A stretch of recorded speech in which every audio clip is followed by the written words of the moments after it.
I need you to stop and take a deep breath. You're mocking me, Earth Clan, just because the Vol Clan need... It was a poor choice of words, sir. I apologize. Waste of everyone's time trying to appeal to a Volus' better nature, Shepard. I am a biotic god. I think things, and they happen. Fear me, lesser creatures, for I am biotics made flesh. What's up, Meta Nerds? This complete breakdown will pull from every resource to fully understand the Volus. The Volus homeworld, Irun, is a high-pressure, high-gravity planet with a stunning 60.56 atmospheric rating and 1.5 the gravitational force here on Earth.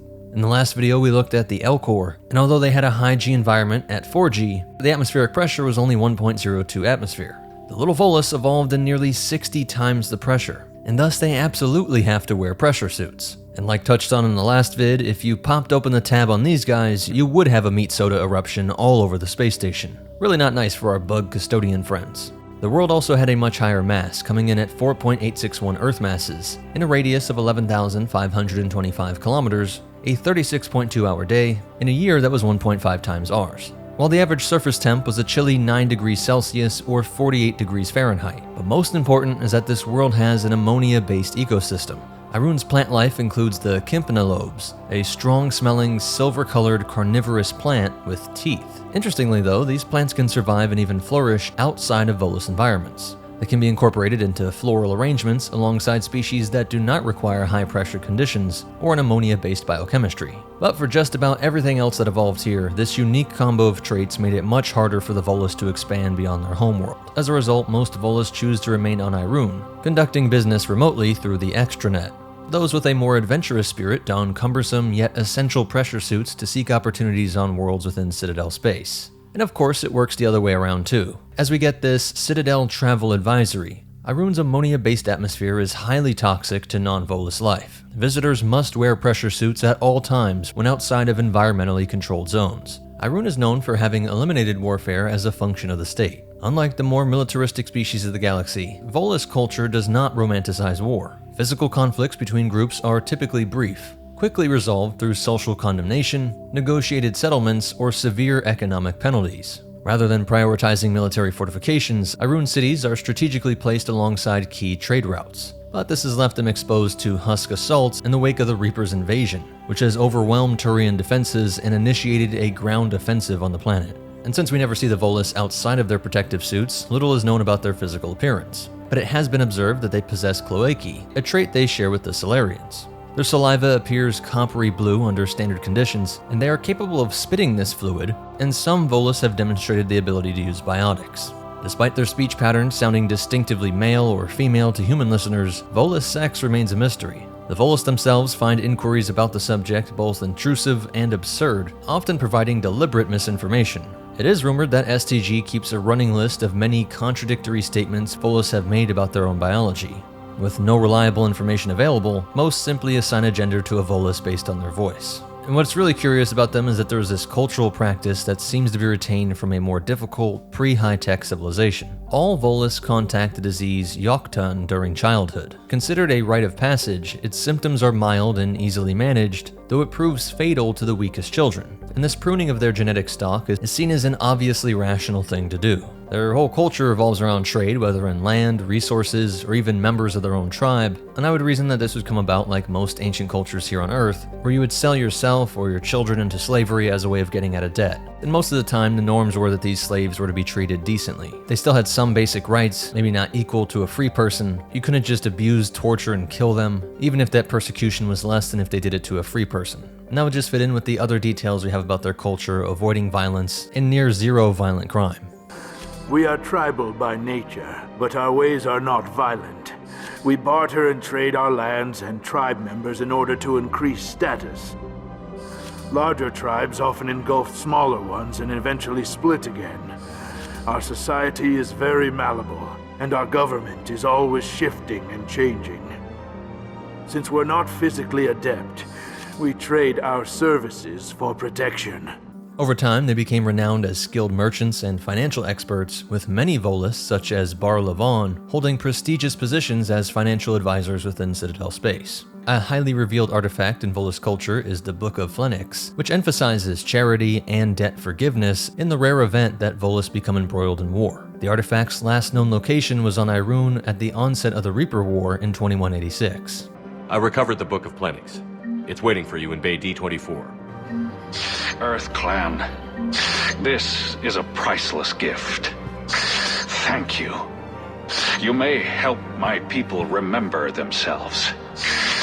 Volus naming conventions consist of two names but omit family names, as Volus sensibilities reject the notion of personal ownership, including that of their offspring. And so, like most people and cultures, there's some pretty obvious contradictions to outsiders, as we ask how that makes sense with them also owning slaves at times. But this naming convention likely came from tribal origins, as Volus refer to other species by their homeworld rather than their species name, for example calling humans Earth Clan, and one of their exceptions is for the Quarians, who they just call Migrant Clan or Clanless, reflecting the Quarians' lack of a homeworld. You can't turn your back on these clanless Quarians.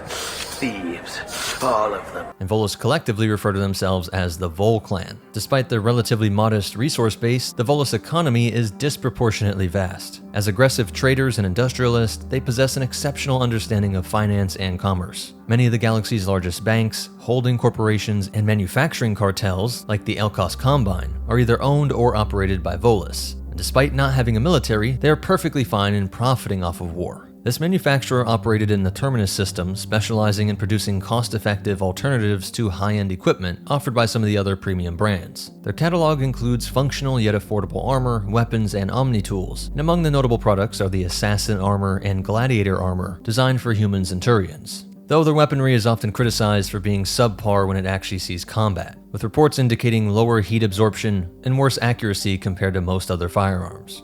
As for their religion, they appear to follow a polytheistic belief system, with some of their deities being in the form of celestial bodies. Chirk Sab, a deity associated with luck, and Zonda Ban, a god of punishment, each having planets named after them. Their ancient mythology and folklore frequently reference the planet Jaxur, which is bright enough to be visible from Irune's night side without the aid of a telescope. It appears like the entire world is at least fluent in one of the same languages, but there is a known dialect, Hyperion Volus. And several words and phrases in their lexicon correspond to Volus-named planets, including Tovus Tor, the Shining Sea, Daz Atab, Sky Warden, Vem Aska, Weeping Witness, and Welm Arun, the Golden One. As for their history, the Volus were the third species to establish an embassy on the Citadel, following the Asari and Solarians, approximately 2,384 galactic standard years ago, so around the time of Alexander the Great. Renowned for their mercantile expertise, the Volus played a pivotal role in shaping a stable galactic economy. They were the architects of the Unified Banking Act, which introduced the credit as the standard currency for interstellar trade, and they continued to oversee and regulate the galactic economy to this day. Following their first contact with the Turians during the Krogan rebellions in the first millennium CE, the Volus formally petitioned for a client status within the Turian hierarchy. To be clear, the Turians did not impose themselves or conquer them. The Volus asked to be taken under their wing. It's very tactical and just basic trade logic. The Spartan-esque Turians lacked financial complexity, and the Volus could enrich their economy in exchange for protection by the people that were uniquely militaristic. The Asari were powerful as well, but there's a simple efficiency with aligning with the most militaristic power, making themselves invaluable to the Turians, solving this one glaring weakness to the Vol clan. They do contribute auxiliary forces to the hierarchy, with their troops utilizing specially sealed armor and compensating for their physical limitations through the use of advanced power armor and other cutting-edge tech. And the few that do serve are seen as unwavering allies of the Turians, offering full support in any military conflict, a commitment reciprocated by their Turian benefactors. Perhaps due to this reliance, Volus manufactured weaponry tends to be more utilitarian, and so maybe this is why we see their companies not even trying to compete with the more expensive, higher-end Turian equipment, but they are able to offer a greater volume of cheaper, lower-quality weaponry. Some Volus were biotic combatants, demonstrating surprisingly strong biotic abilities in battle, while others not so much.